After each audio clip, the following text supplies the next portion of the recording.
ये फॉर्मूला आपको ऐसे भी लिख सकता है कि अगर मैं यहां पे लिखूं 1 plus cos A, 1 plus cos A can be written as 2, ध्यान दीजिएगा, 2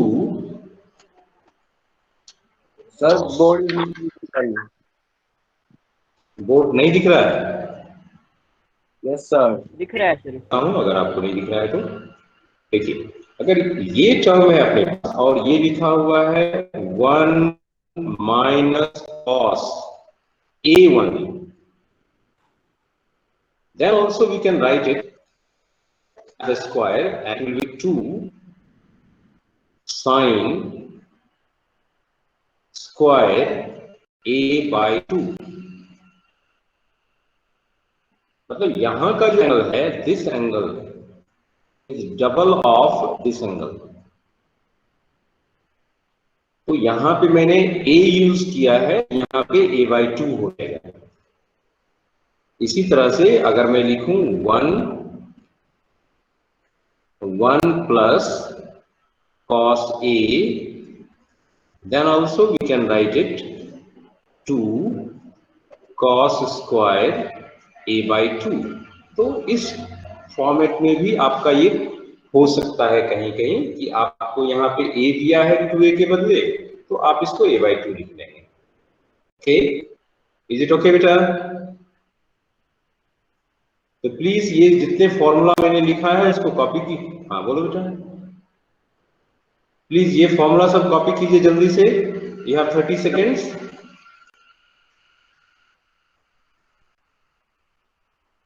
और फिर हम आगे चलेंगे और कल से हम वेक्टर शुरू करेंगे, याद रखिएगा।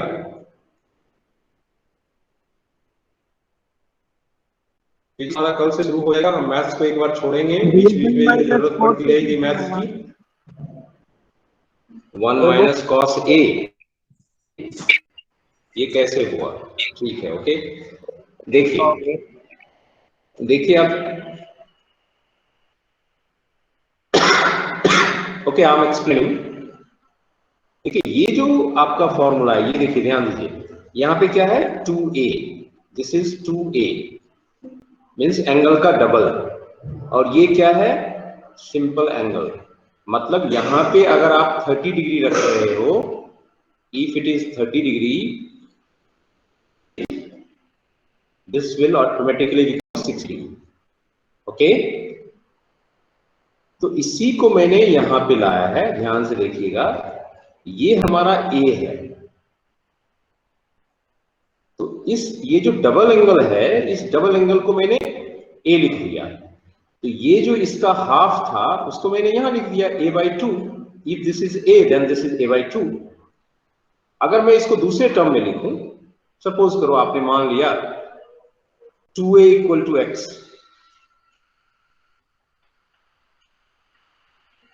यहाँ पे एंगल सिर्फ हाफ हो जा रहा है बेटे, इसलिए मैंने लिखा। यहाँ पे अगर मान लीजिए आपने इसको x मान लिया, तो it will be x/2। If 2a is x, then a is x/2।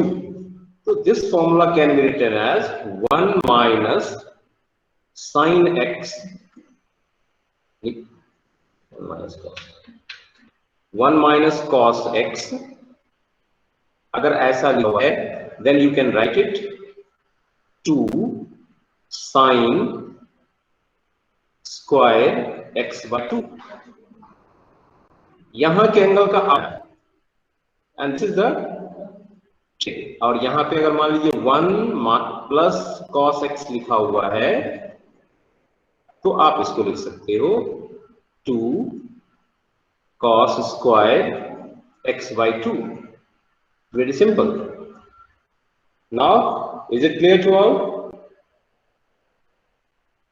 Is it clear to all, bete?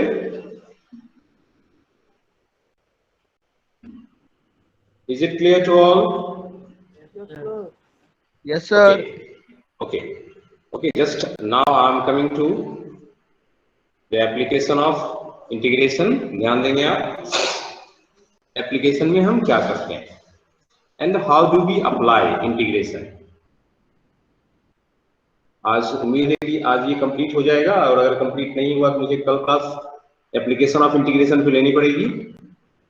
पहले सबसे पहले बहुत ही सिंपल सा केस लेते हैं। चलिए, आप सपोज कीजिए या आप जानते हो v is equal to u plus a t होता है। आप जानते हो बेटे?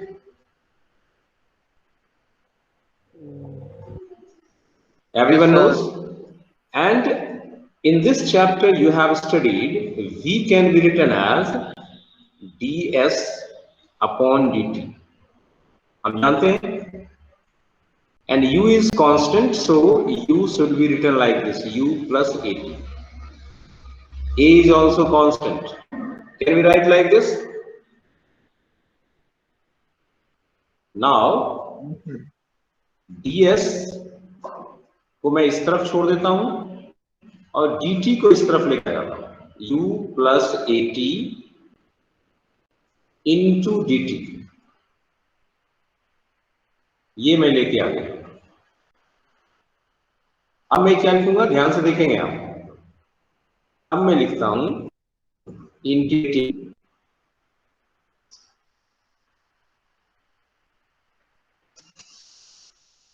integrating both the sides।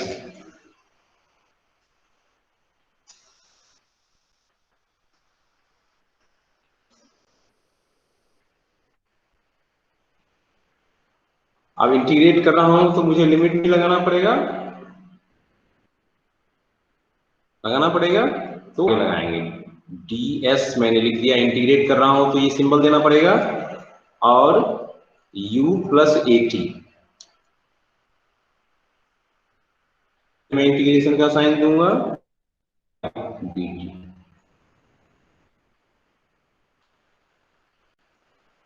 यहां तक में किसी को doubt?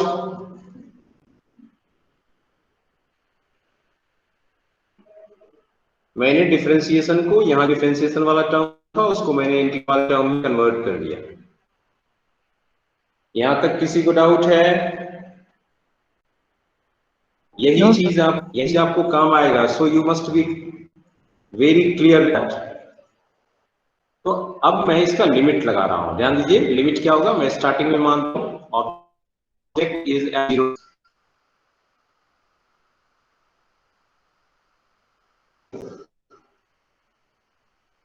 and that reaches to a distance s. When object is at 0 distance, its time is 0, and when object reaches to s distance, its time is t। ये t कुछ भी हो सकता है, 5 सेकेंड 4 सेकेंड, वो हम क्वेश्चंस में लेंगे। Here we are doing the standard calculation। अब देखिए क्या हो जाएगा, ds को इंटीग्रेट करोगे क्या आ जाएगा, s आ जाएगा, और इसमें लिमिट लगाओगे 0 to s। और यहां पे अगर आप इसको इंटीग्रेट करते हो, u इज ए कांस्टेंट, और इसको इंटीग्रेट करेंगे तो ut हो जाएगा, क्योंकि t के रिस्पेक्ट में इंटीग्रेट कर रहे हैं। और at को इंटीग्रेट करोगे तो t स्क्वायर हो जाएगा, पावर 1 ऐड हो जाएगा, a इज कांस्टेंट तो a का कुछ नहीं बिगड़ेगा, और ये हो गया आपका इंटीग्रेशन, और इसका लिमिट है 0 to t। Idea to all बेटे, ये क्लियर? ये क्लियर? यस बेटा।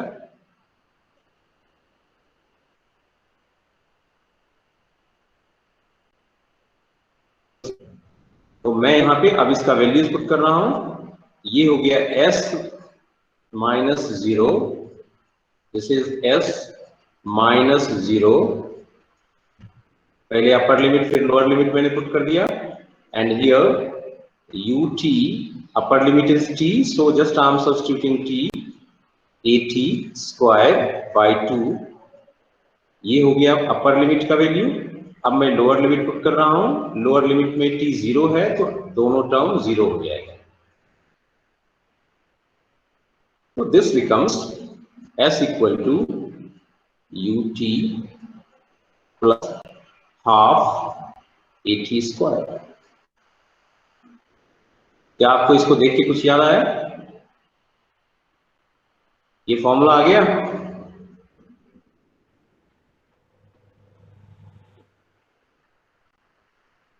ये फॉर्मूला आपने पढ़ा है, s equal to ut plus half a t square. Good. तो इस तरह से ये हमारा था क्या, वेलोसिटी था। तो वेलोसिटी से हमने डिस्टेंस निकाला। तो अब याद रखेंगे हमने क्या लिखा था कि डी, अगर मैं इसको लिखूं, आपको रिकॉल कराऊं, ds upon dt is v, ds upon dt is v.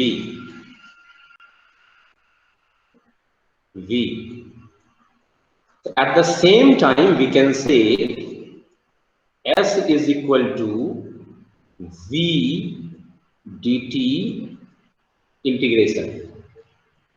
मतलब अगर आपको डिस्टेंस से वेलोसिटी फाइंड करनी है तो आप डिफरेंशिएट कीजिए, और वेलोसिटी से आपको अगर डिस्टेंस फाइंड करना है या डिस्प्लेसमेंट फाइंड करना है तो आप इसको इंटीग्रेट करें। सिमिलरली आप जानते हो dv upon dt equal to होता है आपका a एक्सेलरेशन।